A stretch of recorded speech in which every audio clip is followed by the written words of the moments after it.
Which of the following is not true? A. Oarfish have lengths up to 36 feet and swim in a vertical posture. B. Jaguarundis eat salad.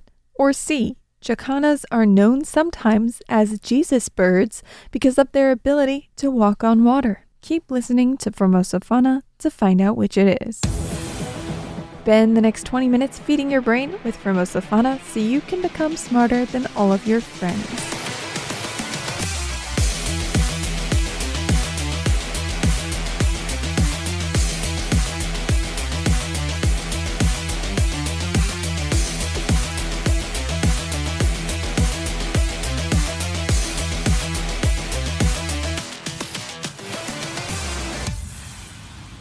Hello, I'm Tristan, the voice of Formosa Fauna.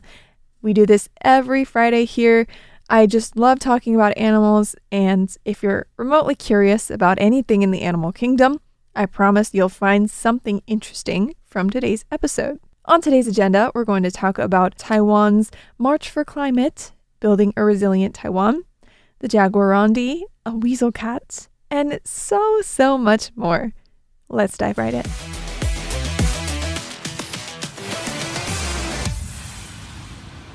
Formosa Fauna's friend or foe.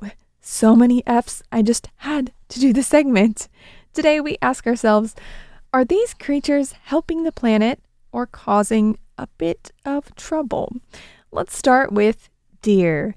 In many parts of the United States, deer have become so abundant that they overgraze forests, damage crops, and even cause car accidents. In New York State, for example, their Department of Transportation reported that around 65,000 annual deer vehicle collisions take place in the state. Many of those result in injuries, and annual deaths are sometimes in the 100s. No, not just 100s, in the hundreds, multiple hundreds. At first glance, it would seem like deer are a bit of almost an ecological nuisance, and that would even sound like an understatement, causing hundreds of deaths. But in reality, according to the Department of Environmental Conservation, deer populations only explode in the absence of their natural predators, like wolves and mountain lions. In a balanced ecosystem, deer grazing actually helps maintain healthy forests by clearing underbrush, dispersing seeds, and feeding predators. However, without these predators, deer numbers can surge, leading to overgrazing and significant ecological damage. We've also previously mentioned another misunderstood critter that hopefully you understand more about now, which would be bats. Many people think of bats as scary, disease-carrying night flyers, when bats are nothing short of actual ecological superheroes. They devour thousands of insects each night, including the very dangerous mosquitoes and agricultural pests, reducing the need for chemical pesticides. Some bats even pollinate flowers and disperse seeds in tropical forests. Without them, crops and ecosystems would crumble, or at least struggle. So what do you say to these two animals? Deer and bats, friend or foe?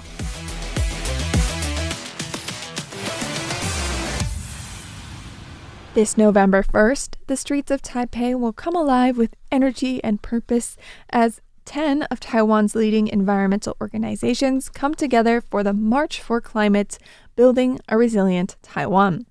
The demonstration, starting and ending at Taipei Civic Plaza next to City Hall, will be more than just a march, though.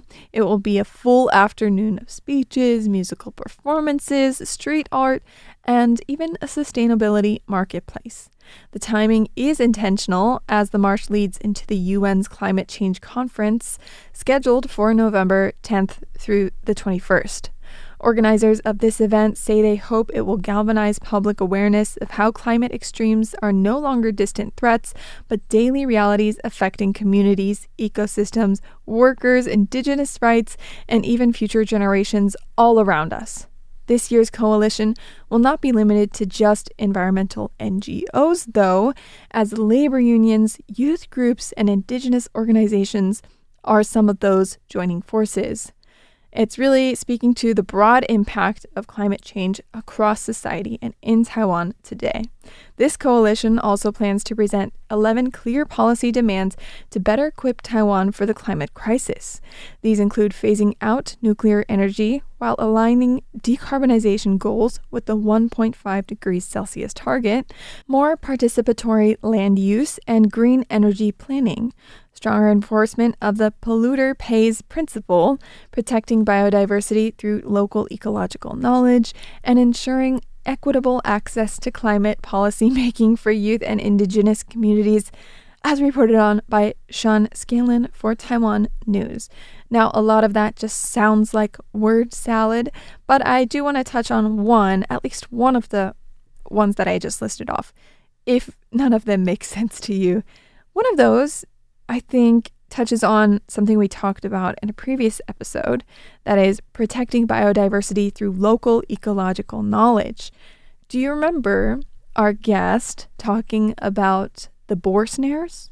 The traps that cinch around the feet of whoever steps in them, including people.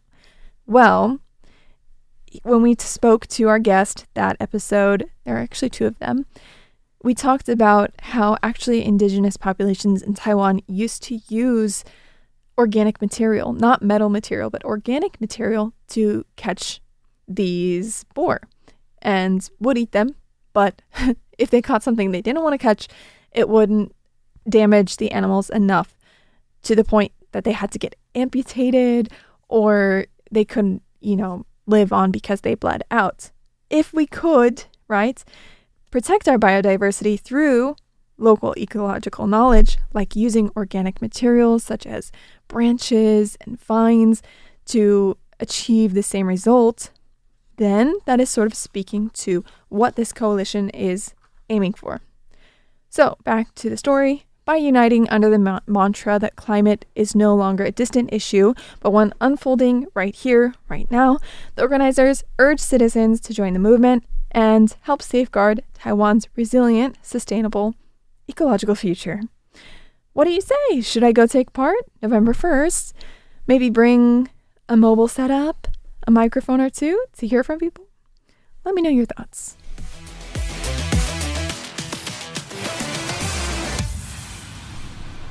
The Jaguarundi, also known as the weasel cat, otter cats, and more to the South American continent where most of the population exists. Did you know that, not counting the domesticated cats, the Americas have around 13 to 14 species of wild cats? The Jaguarundi is on the small side of this list, with a head body length of 50 to 70 centimeters, or 20 to 28 inches. That's about 2 rulers for you American folk like me. They weigh anywhere between 7 to 18 pounds or 2 to 8 kilograms. That is almost roughly the same as domesticated cats, although 8 kilograms is definitely on the chubbier side. So the photo I see in my book here, called Display by Steve Parker, shows a snarling Jaguarundi with some sort of chewed up leaves stuck to their head and teeth. It is very cute, and although they are snarling, it is not very threatening. I don't know why this Jaguarundi would have leaves in their mouth or on their head, though, as their diet consists of just small animals, spiders, worms, insects, fish, frogs, lizards, snakes, mammals like rats, and especially birds. I don't see salad anywhere on the list. These Jaguarundis mostly hunt during the daylight hours, unlike many cat species which wait for the cover of darkness. What's even more unique about these cats is that their vocalizations and calls are very uncat-like. They chirp, tweet, scream, wail, and cark sharply, whatever cark means. Let's play a little game. I'm going to play a short clip of an animal making a noise, and you have to tell me if it's a Jaguarundi, a pig, or another animal. Did you catch that? I'll play it one more time for you. Have you locked in your answer yet? I will tell you what it is. That was a Jaguarundi. Let me play the whole clip for you, which will make it a bit more obvious because there's hissing.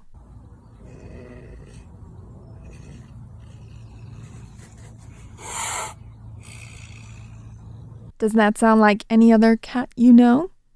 These fascinating creatures mainly live among hilly cloud forests and shrubby uplands to low scrub grasslands, swamps, and farmlands, which sounds like just about anywhere, but they do like to stay near the water. It is said that their coloring most closely resembles cougars, pumas, and mountain lions, as they just have a plain coat with no spots or stripes. Although it looks like they are speckled throughout their coats, though, due to either their multi-layered dense coat or how the fur just grows out.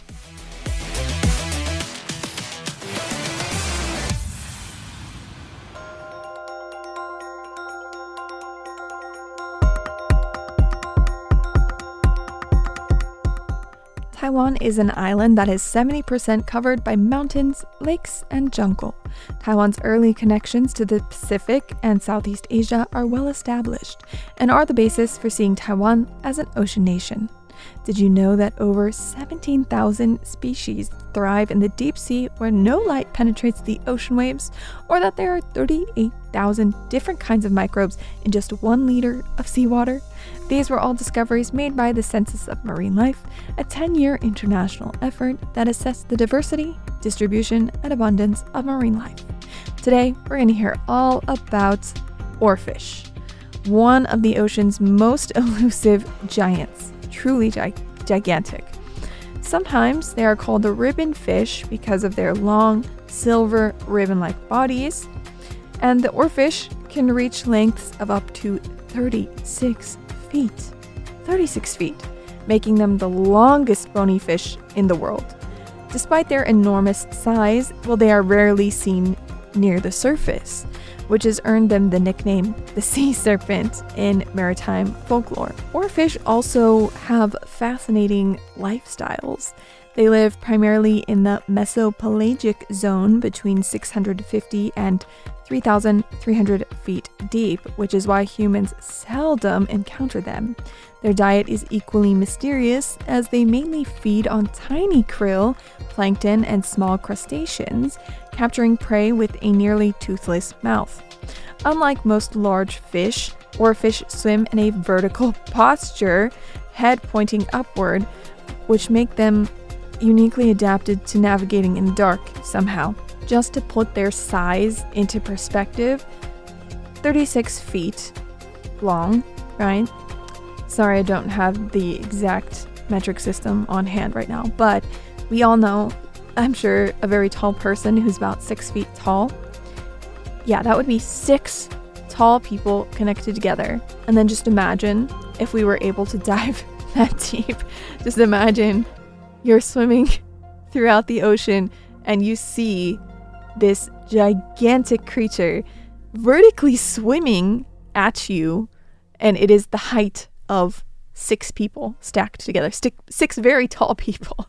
Honestly, it is terrifying. I'd rather them swim in a horizontal direction rather than vertical. For some reason, that just creeps me out. So the oarfish also have a strong connection to legend and science because they occasionally surface or wash ashore. Sailors historically thought they were sea monsters, giving rise to countless myths of enormous sea serpents. Today, marine biologists study these rare appearances to learn about deep sea ecosystems and how such giants survive far below sunlight and in near freezing waters. The ocean, I'll remind you, is still very full of secrets.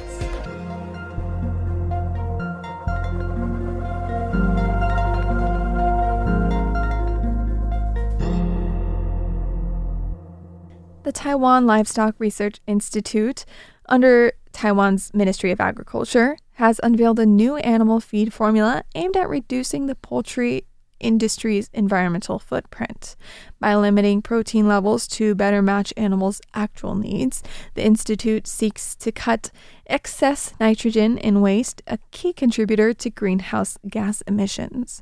After 4 years in development, the formula was tested on local pig and chicken farms, showing that animals maintained growth, meat quality, and, in the case of chickens, egg production above 93%, all without sacrificing feed performance.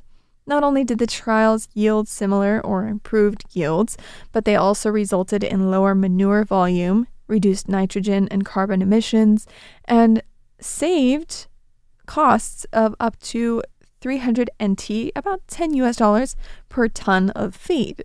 To amplify the benefits, farms are converting animal waste into organic fertilizer. The Institute says it's aiming to introduce the new feed to 10% of livestock farms nationwide this year, potentially cutting carbon emissions by over 2,000 tons, and they hope to expand adoption next year with possible annual reductions reaching nearly 9,000 tons.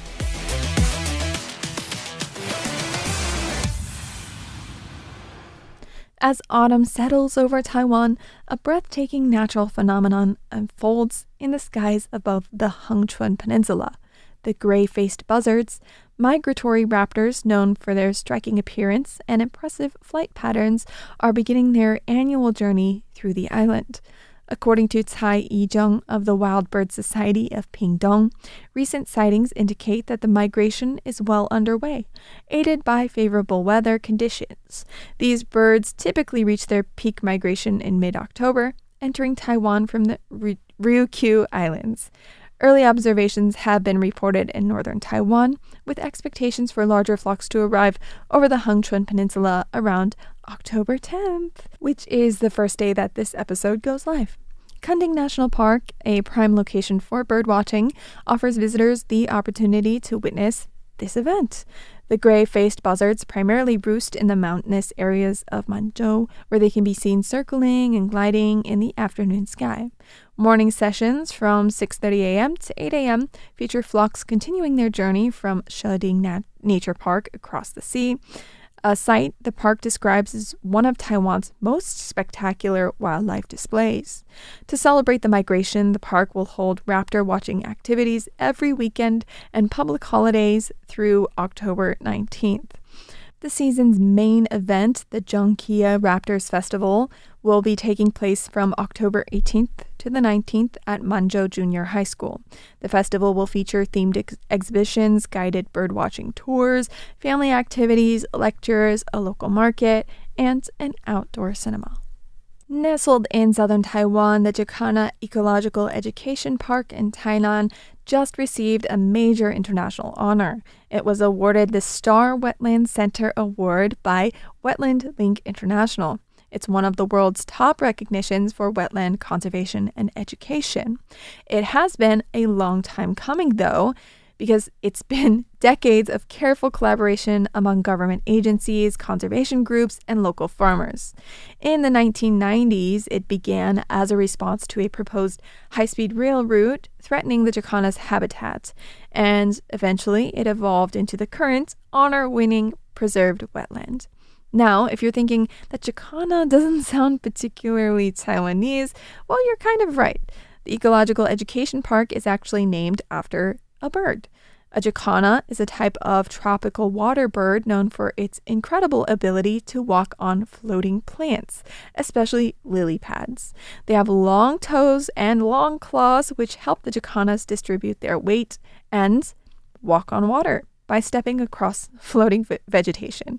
It's because of this motion they're sometimes called lily trotters or even Jesus birds. So now you know the answer, kind of, to the question at the beginning of the episode. Making it to the end of an episode makes you a Formosa Fauna friend. Thank you for tuning in, friends. See you next time for Formosa Fauna Fridays here on Radio Taiwan International.